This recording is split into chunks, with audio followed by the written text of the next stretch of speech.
I didn't hear it until 11:20, I think when the sports was on, a local sports station, that I had been drafted by the New York Giants. That's how I found out. There was this fear factor about coming to New York because all you think about is just Manhattan and the sheer vastness of the area. I played at South Carolina State. We might have had 10,000, 12,000 fans at homecoming. Opening Giants Stadium, we had 76,000 fans. I mean, it's more people than I'd ever seen in my life. And to be introduced and, run out onto the field at Giants Stadium, it was a thrill.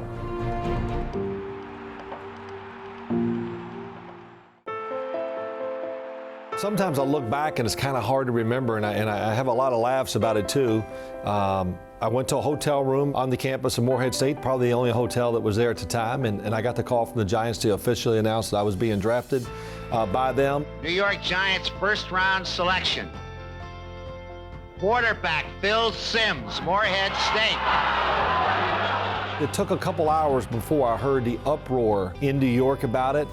But I think on campus at Morehead State, I think there was a little bit of an uproar there too, because nobody knew. It was a different day and age. Some of my friends knew. I told them, I said, hey, I'm gonna be the 7th pick of the draft by the Giants. And they were like, you sure? It was a neat day. Morehead State actually had to throw together a press conference. They were not prepared. And I think of that and really have some good laughs.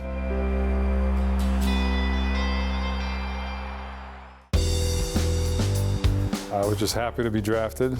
Back then it wasn't televised like it is today. And I went in the 4th round, and I was waiting at an apartment with one of my buddies from Notre Dame. He found out relatively quick, but I really don't remember what time the phone call came, but I'm not even sure if it was the same day, if it was the next day, but I remember sweating it out, and the phone kept ringing because everybody was calling up my buddy Mike, and it suddenly dawned on me that, if the phone's busy, how are they going to call me?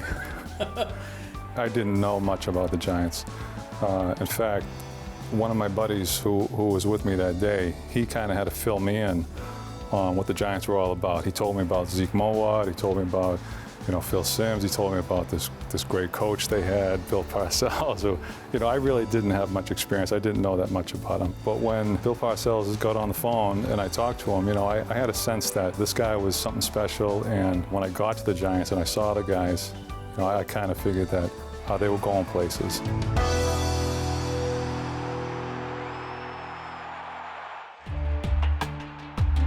Well, to take you through that draft, it was a big time for me, but I really honestly didn't expect to be drafted in the 1st round because I had no inclination, because during that time there weren't many media outlets, no internet, and sure enough, I get a call from Bill Parcells from the New York Giants, and he said, I just drafted you, and I didn't draft you to sit you on the bench, and congratulations. I show up to camp, and the first 2 guys I see are Lawrence Taylor and Harry Carson sitting right outside of the training room. I'm so excited to meet these guys, and I say, hi, Mr. Carson, hi, Mr. Taylor. And they both just kind of stare at me. And Harry, as only Harry could, he looks at me and he says, so homeboy, what the hell are you gonna do to get on the field? And I was like, wow, welcome to the big leagues.